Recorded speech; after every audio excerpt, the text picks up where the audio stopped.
right, welcome everybody to Simply Cyber Live, the Thursday live stream cybersecurity podcast, where I'm bringing the practitioners from across the cybersecurity industry to share their experiences, share their thoughts, and answer your questions in a really engaging, fun format. So you're in for a real treat today. My guest today, we'll be calling him AC, but that is short for Accidental CISO. And if you've been on social media for a minute, then you absolutely know Accidental CISO. I follow him mostly on Twitter, but I know he is on Mastodon and some of the other social media platforms like Blue Sky, etc.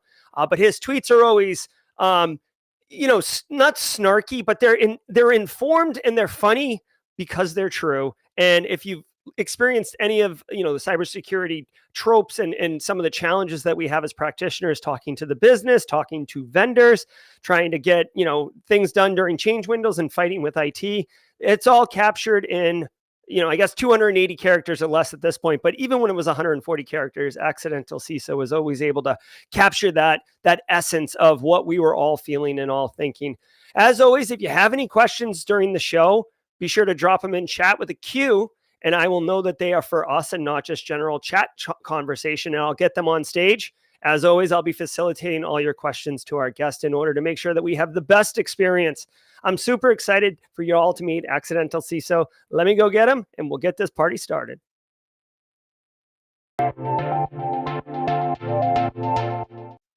All right. Hello, Accidental CISO. How are you? Hey, it's good to be here. I am doing great. I love it. Now, AC will not be showing his camera today, but he has his pretty much signature graphic here that you'll see on his Twitter account as well. Can I just make some assumptions, AC, that this is a bourbon we're looking at? That is actually Bullet Rye. Bullet Rye, okay. And why did you choose a Bullet Rye liqueur for your avatar? This, when I created this account, found myself, accidentally in the CISO role because, the name is not it's not made up. It happened. It's a job that will kind of drive you to drink if you don't have a good sense of humor and that kind of stuff. So it's sort of tongue in cheek there. And I had found a stock image of that.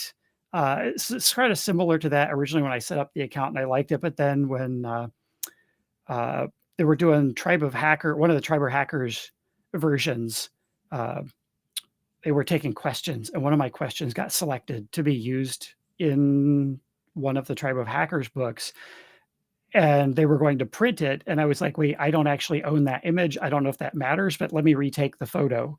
So I retook the photo similar myself. So this is one that I actually took and had the rights to, so that then, Marcus, I believe it was, could actually go ahead and print it in his book without any copyright issues. There you go. Restaged the entire shoot and made it your own. And then now you know what kind of bourbon it is that's in fact being used in the graphic. So I love that. So AC, one of the things, like, this is your, I guess, profile bio on your Twitter account. It says, I accidentally became the CISO. That's right. He accidentally became the CISO. He didn't want the job, but the job chose him.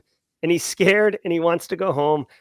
If that is, like, literally, that's the first thing I read when I saw your account, and it made me chuckle. It made me want to cry a little bit, but more from like some of the damage that I've experienced.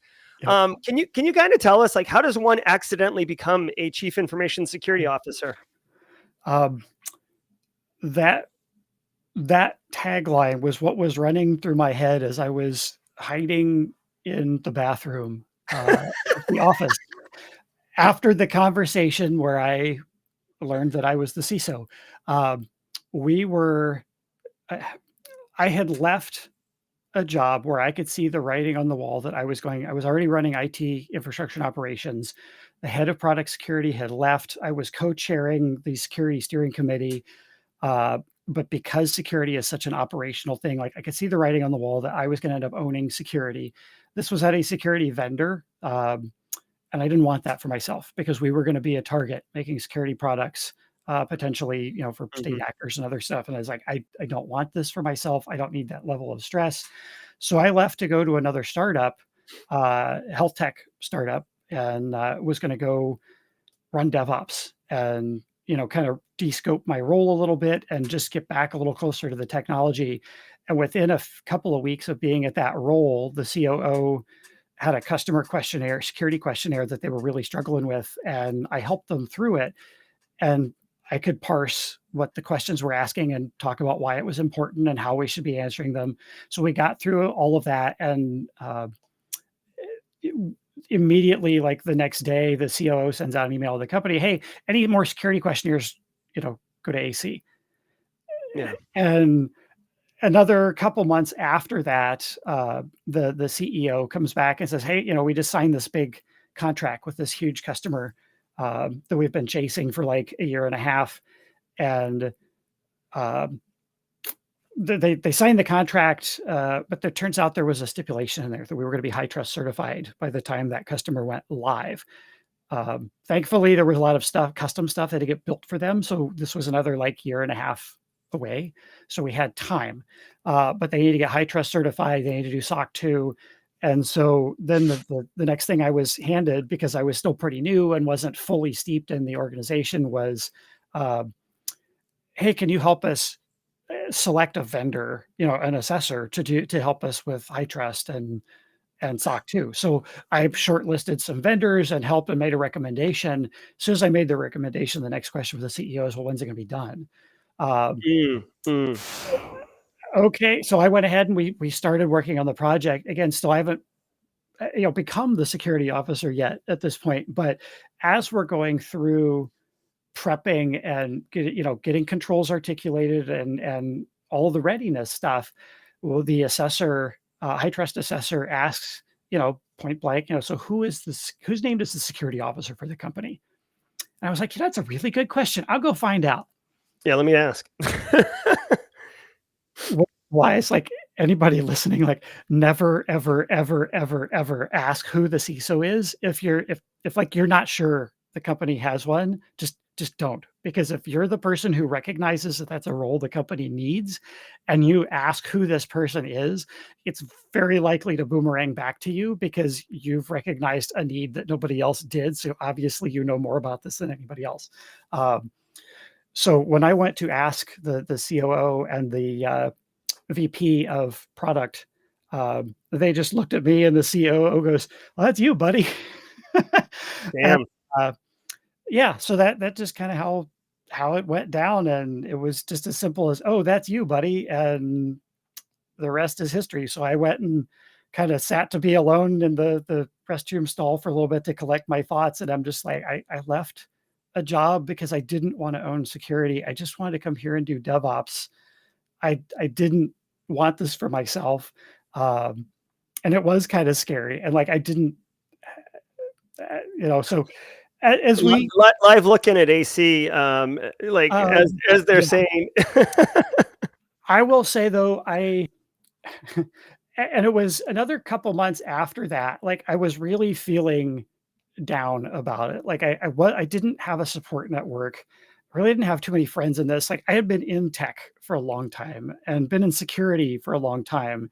So it wasn't like I was new to this stuff. It just wasn't how I saw myself. I saw myself as like a DevOps guy, an infrastructure guy, operations guy, not a security officer by any stretch of the imagination. Mhm. Um, and I was chatting with a friend of mine at a bar around a fire in the patio in January, and I made a joke about having accidentally become the CISO.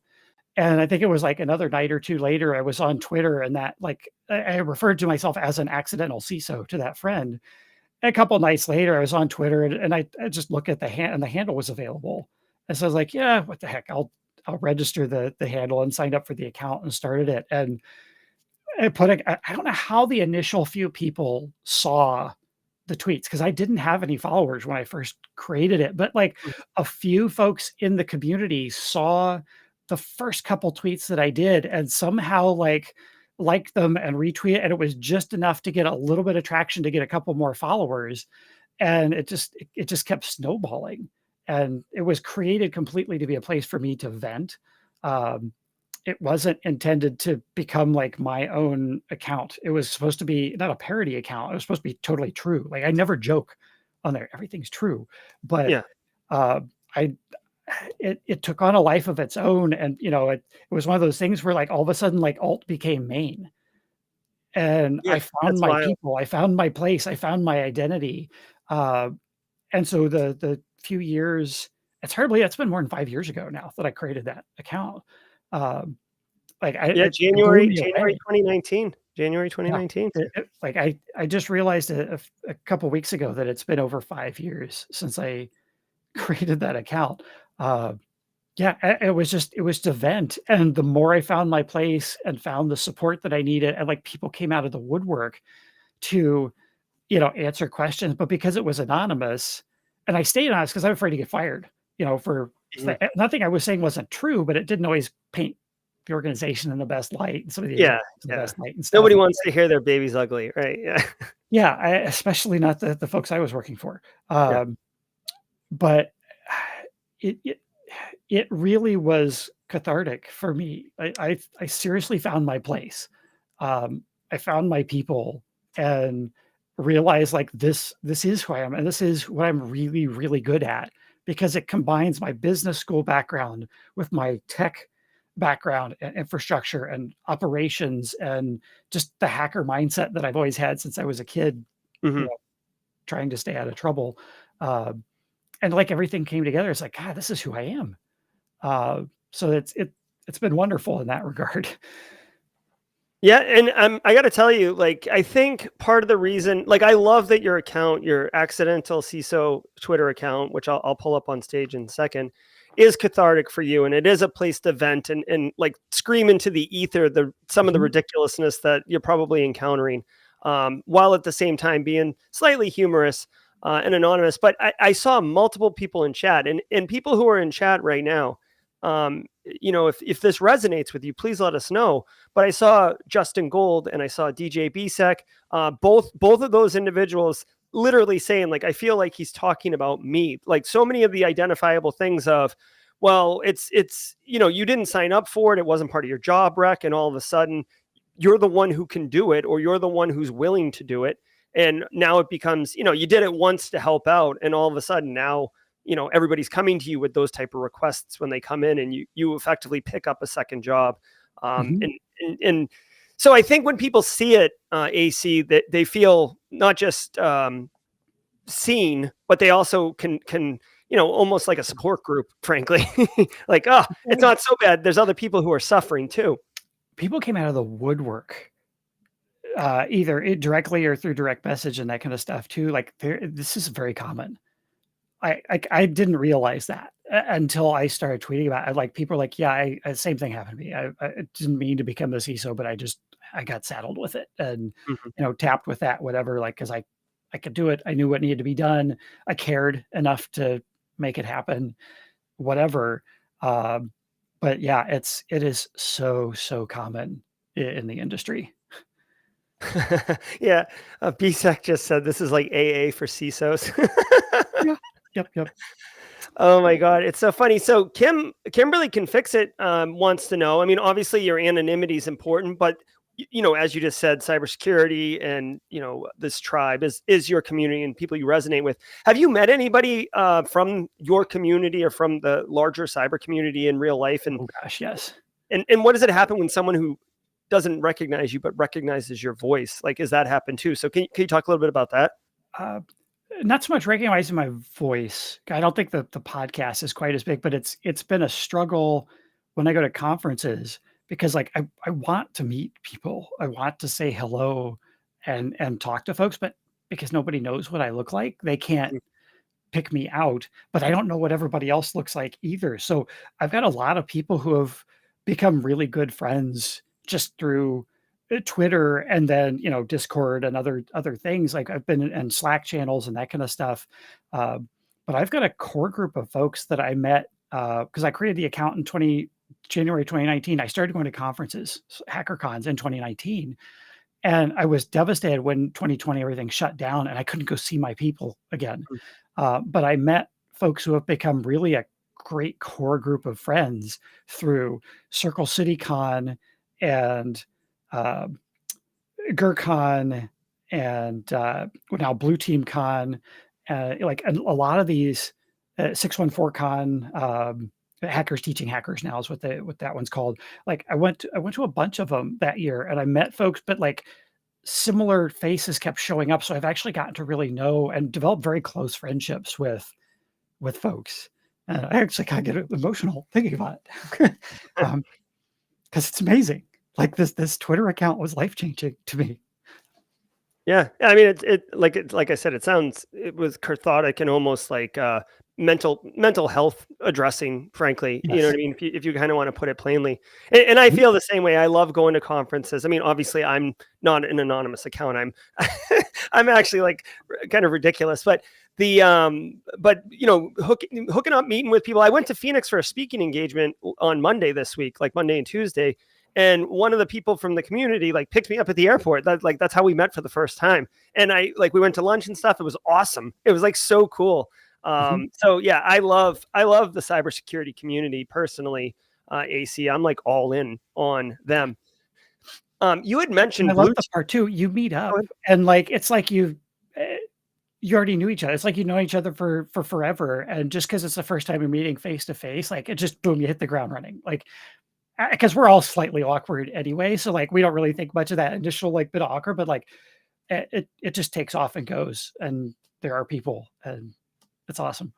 It is awesome, and that's why I love the conferences. Like, I don't know. I mean, obviously, I don't know what you look like, so I wouldn't know if you were there. But like Wild West Hack and Fest, which is Black Hills con up in Deadwood, South Dakota. It's like pretty small. It's only like I think 850 people, and it almost feels like. And I'm not familiar with GurCon and Hackers Happen Hamburgers, so I don't know if those are also small. But this one in Deadwood, it takes like an hour. Like you fly in, and then it takes like an hour bus ride to get to the site.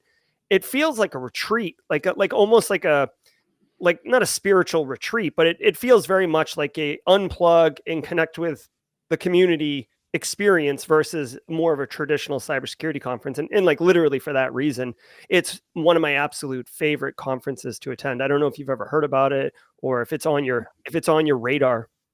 It is. I would love to go. Like this year, I had something else going on that just it wasn't possible for me to be there for that. Mhm. Uh, This coming one in but October.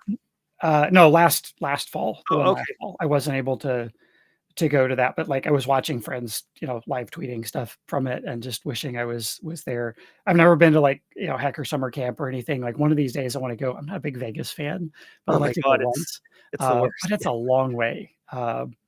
For me to go to get there and leave my wife by herself with, both kids and just be like, See you, honey. I'm gonna go party for a week and have fun with the kids." I don't like doing that to her. That's not really fair. So, um, I or feel at least that. I try to do it as little as possible. But yeah, Hackers Teaching Hackers is small and intimate. That's a really nice one. Um, and actually, Investigator Chick and I won the scavenger hunt, or the capture the flag in 2019 at that one. Nobody actually finished it, but we got to be part of this, so we actually won it that year. Um, Blue Team Con is, I want to Yeah, say last year, I I think they was were gonna around like pull that up 800 right people here. or so. Like, but that's one of the best run conferences So I've you seen. tweeted about It's this. I really have good. it up on stage right now. You want to talk about it for a minute? Blue Team Con. Yeah. It looks like CFP just closed, so you Yep. missed out on that.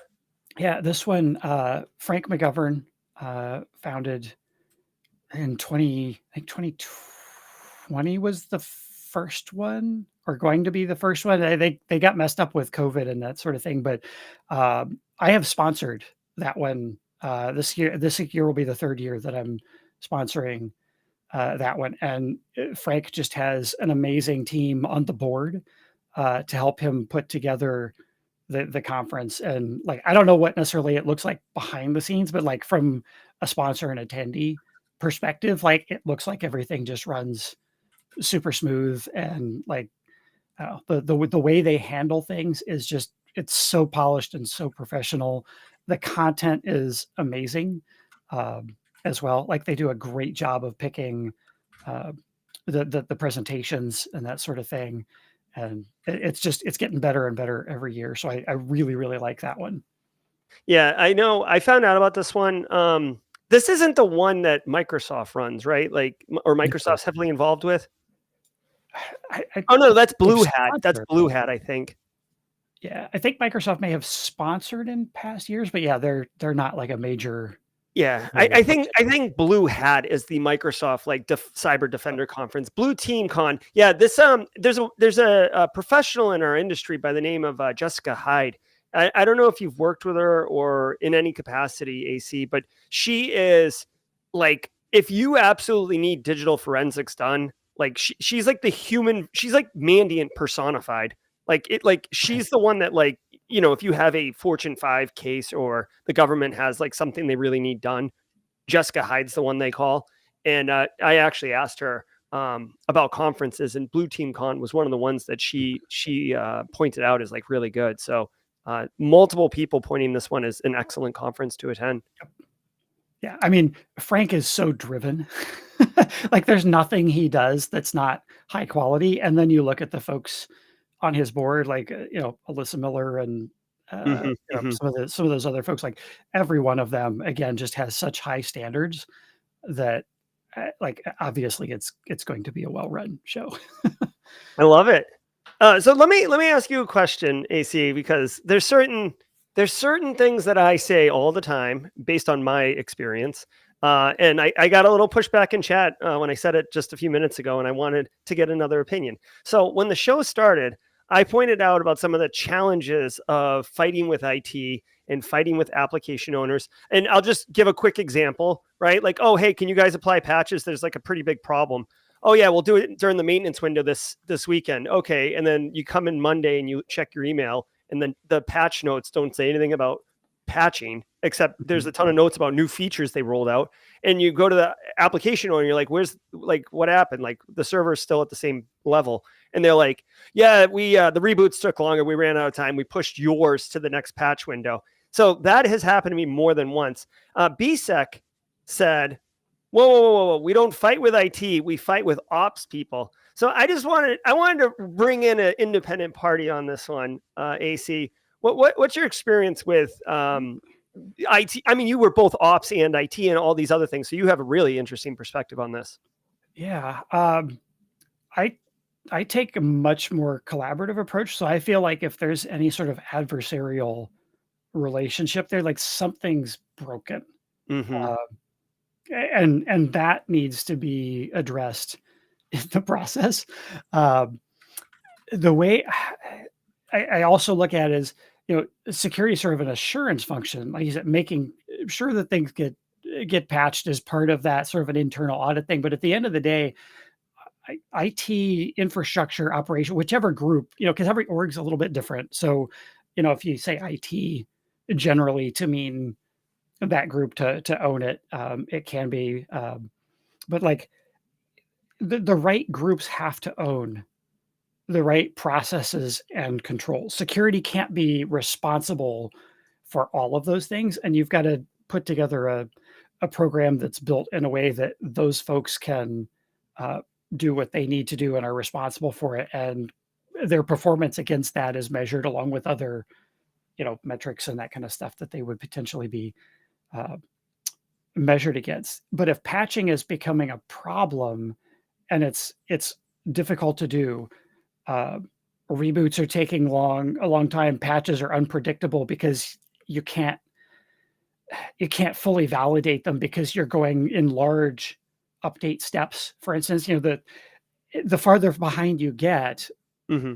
the more risky that gets because you're starting to get outside of potentially the tested permutations that the vendor has tested, going from one version to another instead of stepping through them and all that. So I think I look at where's the process messed up here?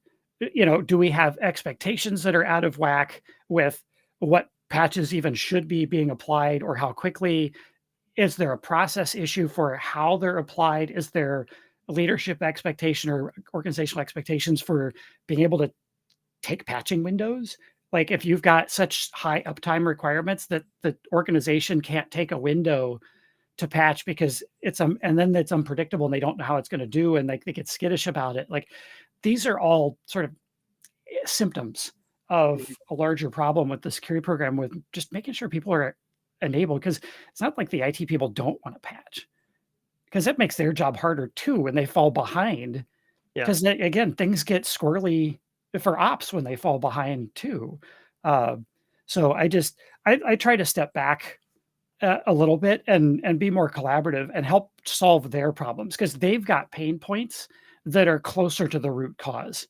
Hmm. They're probably also symptoms, but are closer to the root cause. So if we all work together to solve pain points that they already have, maybe it's a pain in the butt to manage configurations and get this stuff ready and it's a really manual process to put things in staging and verify it and then redo it in production, and they always miss something, and it takes an entire week to get ready for this stuff, and they're just sick of it. Like, help them solve that problem, because the problem I'm actually trying to solve is gonna be a byproduct of solving that problem for them, Mm. and so if you're solving that problem for them in making their lives easier, then you can be an advocate for the tooling that they've been looking for to do automation or to configuration management or whatever, uh, to to get that job done. And like once you're in their corner, like you're going to get their support from it. They realize like you're not there to tell them no and boss them around and just make more work for them. You're there to help them. They're more likely to come to you. And that's one of the things I really appreciated was I was able to create that kind of environment to where, marketing would come to me and say, "Hey, we're thinking about doing this new thing. And we figured we should include you in the calls as we're talking about it." And so all of a sudden I'm getting included at the very beginning of initial conversations with sales and marketing about things that may have privacy implications and how do we do this safely, and like but they cared because we built the culture, the collaborative culture, and like they knew that I wasn't going to tell them no. Like they knew that I wasn't going to come in and say nope, you can't do this, and just throw a bunch of roadblocks and lob a Mhm. grenade and walk away. That I was gonna look and help them figure out, how do we do this safely? What do we need to do? What do we need to be aware of? What tools maybe do we need? Whose approvals do we like, what do we need? And make it happen. And when I focused on solving other people's problems, they didn't know I was solving my own problems at the same time, Mm. but it worked well. Security become and on the webinar that I was doing earlier today, I was talking about this too. Security becomes a byproduct of, a lot of things that basically result in operational excellence and driving efficiency. So if you can focus on those things, security becomes that byproduct that you don't have to lead with, "Oh, we need to do this because security." You lead with, "Hey, we need to do this because it's gonna save us 1,000 man-hours a year, and let us consolidate some tools and increase our uptime and shorten our maintenance windows," and all these things that the business actually cares about and can attach dollars to. Yeah, I agree 100% as far as like, collaboration, building, seeing yourself as like a trusted advisor Mhm. versus, kind of like a sentry that is there to, allow access or deny access.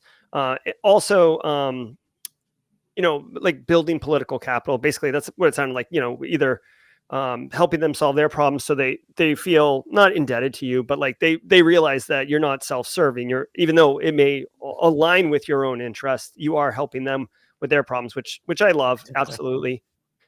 Also, I mean, like while you were saying it, AC, in my mind, I was thinking like, so what he's saying is bring two glasses for the bullet bourbon, not just one glass, right? So like one for your IT counterpart. Relationships are everything in Yes. this. Like, uh, the CISO role is it's a business role, it's an influence role. A technical background helps, but like you've got to influence the folks who own the actual execution, implementation, and operation of controls in their areas. The CISO doesn't own all of that, but you have to influence them to make sure they're doing what they should be doing. You have to create an environment that supports them for that. The CISO can't own the entire security program. Like the CISO is not going to go run the background checks and verify employees and like do all of the HR stuff with onboarding. Like you're not going to be right there looking over their shoulder the entire time. You gotta help them set up the right process and then let them own it and run it.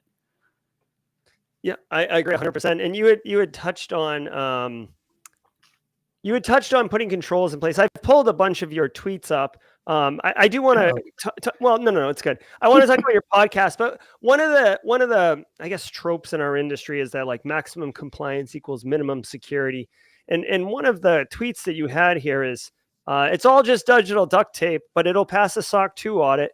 And I found it funny that you chose SOC 2 specifically, since that one can be, I think, massaged the easiest of all of them.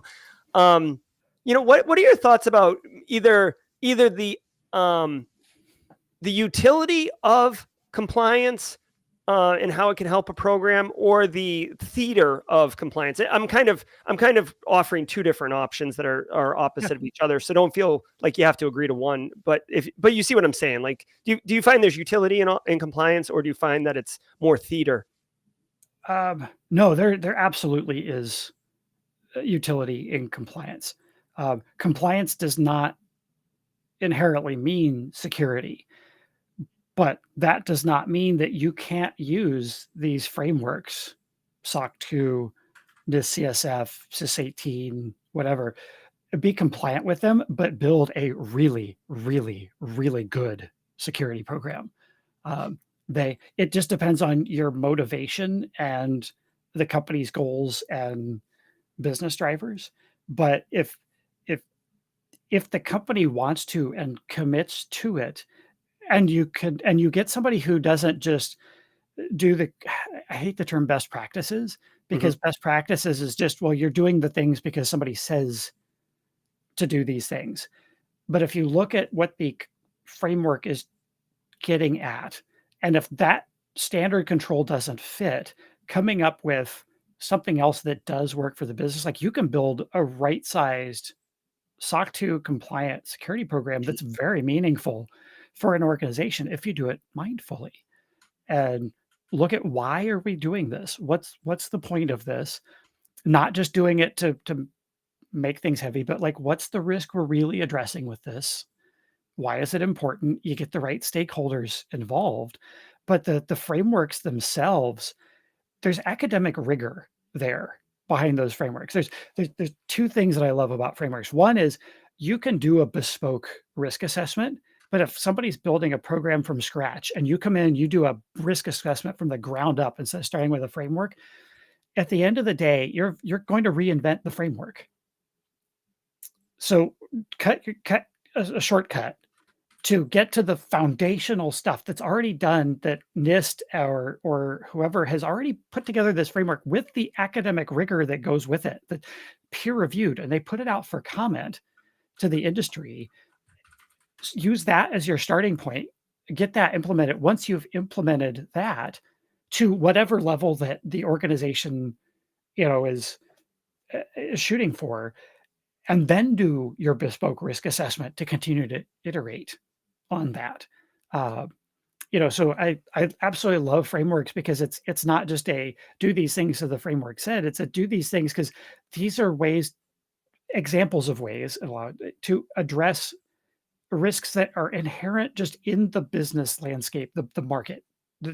If you're doing business and operating, you're going to have certain risks, and these frameworks already address those. There's no reason to reinvent the wheel, and it makes it so much easier to implement. But then when you need to communicate your program to somebody else, a customer or whoever, if you say we're using SOC 2 or we're using this CSF, that means something to them, because they kind of know what's in this CSF or 853 or 171 or whichever framework you pick.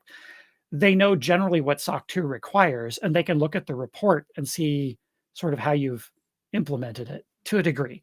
But because it means something, it's not made up. I've gone into some clients where they had an assessment done by some other company, and I'm looking at the report, but it's not based on any framework. It's some in-house thing that they had done. So I don't know what they looked at and what they didn't. They give you a gap assessment, but they didn't give you the full framework. So I have if something's not listed as a gap, I don't know if it actually was looked at or not. Because I don't know what the starting point of the framework was. So using those known frameworks, because they're accepted by industry, it makes it easier to communicate your program as well, which is important because that's where a big part of the business value of security comes from. Like, those are the big business drivers. It's either regulatory laws that say you must do this because HIPAA, or you have customers saying, we're not going to buy from you unless you get a SOC 2 report. Mhm. Um, Maybe insurance rates are going up, but that's not quite as strong. Maybe there was a prior breach, but it's really those first two that are pushing businesses to do this stuff. That's the business driver. Either there's a law that says they have to, or big customers are saying, we're not going to spend money with you if you don't do these things. Yeah, it's all about straight cash, homie, right? Like if you go far enough down the road, there's some financial driver, either avoiding a financial penalty or getting access to a market, right? Yep. It's all, But at the end of the day, it's all a game. yeah. Learn how to play the game. It's not bad that it's motivated by money. There's a lot of really idealistic security folks that, security for security's sake, but none of this stuff exists outside the context of the business. And Yep. you just you 100%. figure out what the game is, what the business cares about, what the customers care about, what you're trying to protect, the value around all of that, and that's your starting point. I agree. 100%. I love it. And I love NIST cybersecurity framework, AC. You should know that. Just I'm above and beyond in love with NIST cybersecurity framework. I just think it's so elegant. I think it's so well built in so well tested by like hundreds of thousands, not hundreds of thousands, hundreds or thousands of organizations of different sizes and industries. So I'm 100% with you. I'm a framework guy myself. Chris Cahill had a question for you, AC. What's your approach for when you're communicating risk to executive leadership and the board? Um, this one's interesting because a lot of people say, uh, the business folks understand risk. You got to speak risk, and but at the end of the day, risk is nebulous. Um, and to really business folks that generally speak dollars um, Yeah. at the end of the day, and when you are trying to communicate to them, we as cyber folks as well, like we're bad at this. Like, we use these coarse grained, high, medium, low likelihood and times impact kind of thing to come up with heat maps and whatnot. And it's rough and coarse grained, but it's not. I don't like it because I don't feel it's meaningful. There's not a strong methodology to Mhm. that you can support when the executives of the board start really picking and asking questions. So I feel like when you go in and do that, um, it does create an issue. But the alternative to that is some sort of a methodology with, yeah, Monte Carlo simulations and calibrating the stakeholders as you're doing the interviews and stuff, which again is now a totally massive project. And so Yeah. it it's not it's not something that is um, easy to do, and we're not really good at it. And putting it in terms of dollars, I have found that the to communicate it up to senior leadership, you can't just go at it yourself. You've got to find somebody who works with the CFO in that office to work with, to help you put together and come up with what the methodology that you're going to use for this, so that you can explain how you got to these answers uh, Yeah. Yeah. for your organization. It has to stand up to scrutiny, right? You like the Yeah. argument, you got to defend it. What are your like? I wanted to pivot to talk about your show, but before we do that, just as a follow up question, I haven't used it professionally. I've studied it academically. Do you have any thoughts on FAIR, the FAIR risk assessment methodology? Because the FAIR is basically supposed to strike that balance between a quantitative analysis and a qualitative analysis by giving these ranges of Um, impact. I haven't used it yet. It's one of the better approaches. Mhm. Working with very small organizations who generally I'm walking in and they have no program whatsoever. Mhm. Um, we're not dealing with risk. We're dealing with getting buy-in from the way I generally look at it is we look and get buy-in from the org and the leadership of what's the appropriate framework to build against, gap assess against that. So we're not going to them saying, here's all your risks of what that's going to cost you. We're going, okay, we decided based on these criteria, this was the best framework for your organization, and you're going to going to comply with this. So now here's the gaps against that, um, that we need to start working on remediating. And honestly, sidestep a lot of the risk conversation in general with these small business clients, because I really feel like it's almost irrelevant at this stage until you've built the program. And as you build the program, you're going to be building a risk management process as part of that, that you can start simple and then start to iterate with that over time as well. But it's getting that initial foundational program in and getting some sort of alignment on, given these business reasons, this is the appropriate framework to use, and we're going to start here. And once the leadership says, yep, we're going to use that, now we can measure against it and take that as, our measuring stick, instead of trying to attach dollars to things, because it's all squishy funny money. Even no matter what you do, it's squishy funny money. So I'd rather focus on it's what you might lose if something bad happened.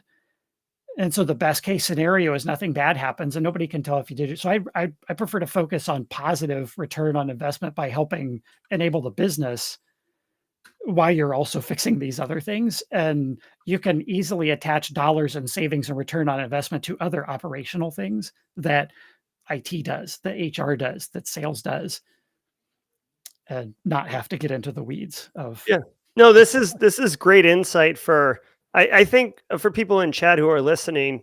I think if you're a CISO or just became one, looking at you, Ms. Scott, definitely value here. And if you're a smaller business who, like going back to AC when we first got on the channel talking about wearing multiple hats and basically becoming the de facto CISO, not by choice.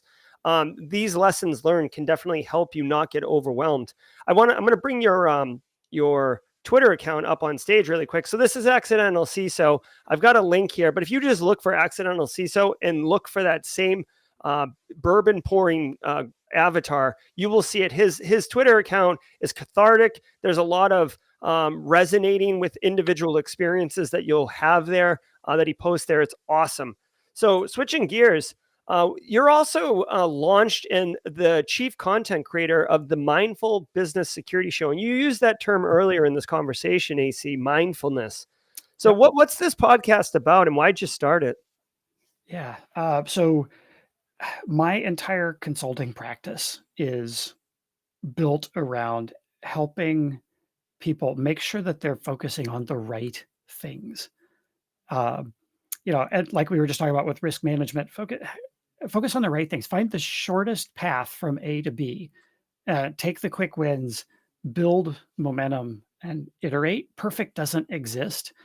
And you can waste a lot of time focusing on the wrong thing. So focus on the right things that are valuable to the business, as you're building your program. So the Mindful Business Security Show is all about helping small business owners and small business leaders, non-technical, not security practitioners, but business owners and leaders, learn about cybersecurity, information security, not just cybersecurity, and start thinking about the right things as we go through. So it's a call-in style radio show.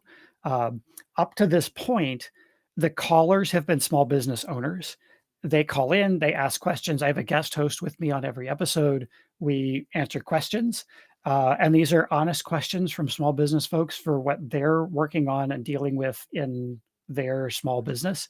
So it should be genuine and applicable to other small business owners, and they can learn what other folks are also wrestling with and thinking about. So I am changing up the format a little bit because I have found that finding those small business and owners and leaders every month has been very time consuming. So I'm actually switching a little bit. The callers are going to be cyber pros, and my guest hosts and I on each episode will be asking the questions and kind of leading the conversation, and having the cyber pros answer their questions and help with that, and that should make it far less tedious every month to find folks and get callers lined up and be able to actually produce the content, because it was actually kind of a drag. It was, I love making the show, but it was very tedious and time consuming every single month to get folks lined up, and we came skidding in at the last second for every episode, making sure I had enough callers to have a show.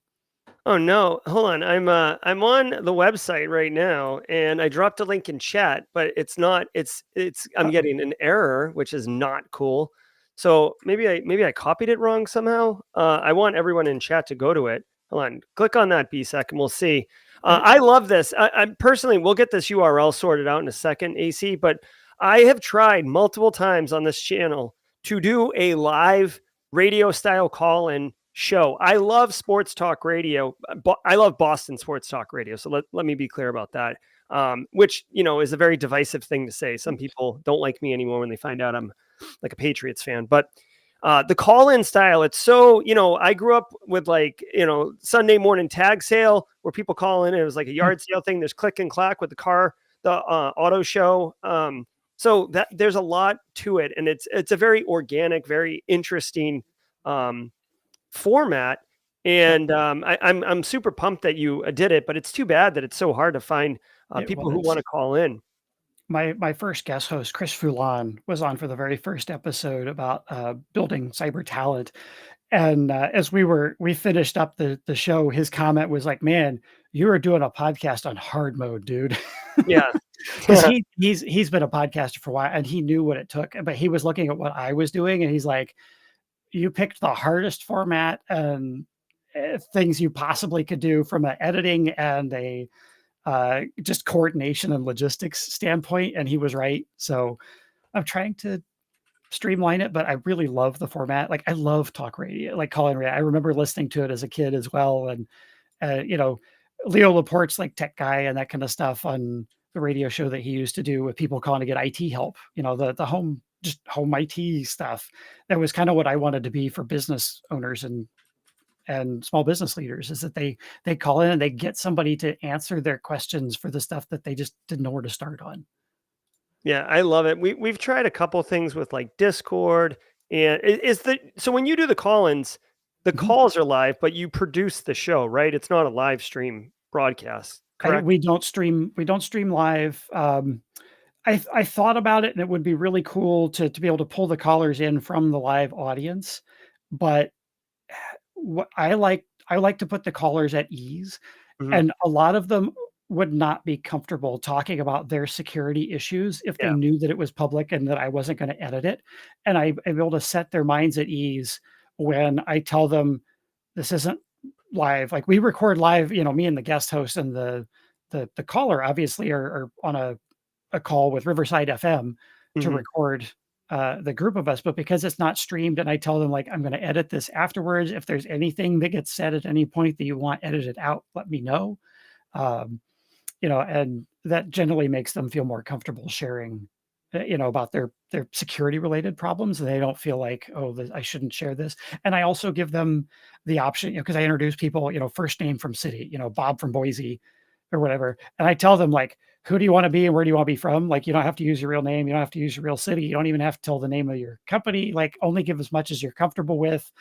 If maybe the type of business or the industry vertical is relevant to the feedback we might give, at least let us know that. But basically, I've you know having maintained anonymity, it's been one of those things where people have been able to feel comfortable because I'm respecting their privacy and they don't feel like they're airing their company's secrets on the Yeah. show. Yeah, no, I love that. Maybe we could talk another time, but maybe we could try to do this format together, because I desperately, about once a year I try to spin up like a live talk show thing. Like recently we did something on Discord that can support it pretty well, but it's not streamed, right? And we've tried it in the past live, but there's a delay between when the guest speaks and when you hear it, and it caused all sorts of problems and issues, but less with so for the format, AC, it would be less businesses revealing their problems and more practitioners, kind of like basically what you just switched your format to, practitioners with certain challenges asking their questions. But I love the like Ben from the couch and AC from the Mhm. car. You know what I mean? Like I always loved those those identifiers like that. It's been so much fun. It's been That's so cool. much So fun to make. what's the cadence with this podcast? And I see a bunch of people in chat are have subscribed. So you've got some Yeah. Simply Cyber community members jumping on that right now. Awesome. Thank you. Thank you. It is monthly. I had skipped a month back at the holidays, and then actually I'm skipping a month now as well. We're working on a security awareness training episode that's going to become an annual thing. Mhm. Because with my consulting, I am really passionate about very small businesses all the way down to self-employed folks. And so I'm putting some stuff together specifically for self-employed people because there's like 15 or 16 million of us Mhm. Mhm. in the US, and they need help, a lot of help. And so the security awareness training episode that I'm doing will fit within and be aligned to a reference security program that I'm developing for self-employed folks and should be able to serve as an annual awareness training uh, material for self-employed folks. So when their insurance company says, "Do you have security awareness training?" they can confidently say, "Actually, I do," and it will be meaningful because we've created it for self-employed folks to get them what they know and aligned it with this security program that should be well-rounded and comprehensive enough for a self-employed business owner. Are you thinking a lot of, I feel like most self-employed business owners, I'm one of them, are definitely, I would almost say greater than 99% are using Office 365 or Google Workspaces Mhm. as their kind of primary infrastructure, if you will. I mean, are you thinking of going as far as like either scripts that you can run to configure for basic cyber hygiene or like step walkthroughs and stuff like that? Um, so there's a bunch of pieces to this. Mhm. So I my company does not get into making technical changes Mhm. in their system. And I will get hands-on with documentation. I will not touch their infrastructure. I don't want to own it. I'm not their IT. They Yeah. need an You've IT learned you've learned specialist. from prior experiences, I AC? can put them in touch. I mean, it's a real thing in IT. Whoever touched it last owns it, Yeah. and I don't I don't want that. I would rather refer them to an MSP or a service provider who specializes in very small orgs as well to handle that piece of it.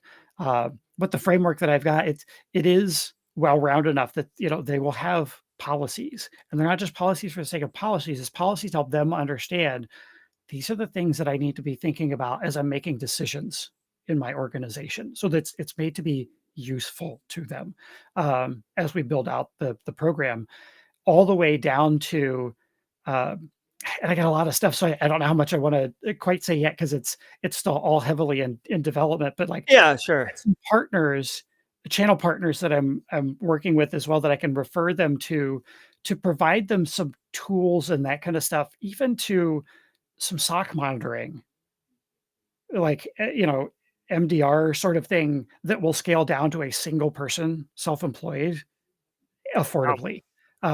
Right, and so yeah, it really, really excited about putting this reference program out there, and it's going to include some program materials and templates and that kind of stuff that will be available for free Mhm. that they can use to start, as well as a self-employed self-assessment. There will be sort of a paid library. There'll be a one-time fee that they'll be able to buy access to more templates and documents and that kind of stuff to do themselves. There will be another tier that that actually includes a white glove, like my company will come do the assessment for them and actually give them a report and customized recommendations, not just here's a self-assessment with instructions of how to score yourself. But from an awareness training, I'm also looking at offering for self-employed folks an awareness training offering that uh, will have a combination of they're provided the training directly in a one-on-one workshop as well as some private Q&A time that immediately follows, and then time that the, uh, person who's training will be able to walk them through, "Hey, you talked about a password manager. I'm not using one of those. Now that I know what that is, could you walk me through downloading one of those and then setting it up and show me how to use it?" Like, because that's the kind of stuff that these the self-employed folks need. Yeah. And, like, they need that level of handholding as they're wrapping their heads around this to legitimately not just tell them to go do these, you need to be thinking about these or aware of these things and do these things and turn on MFA and use a password manager and yada, yada, yada. Then they gotta figure out how to do it all. But, like, we're gonna, put something out that actually will include help to walk them through within, defined scope of these are the types of things that are in bounds for Right. that.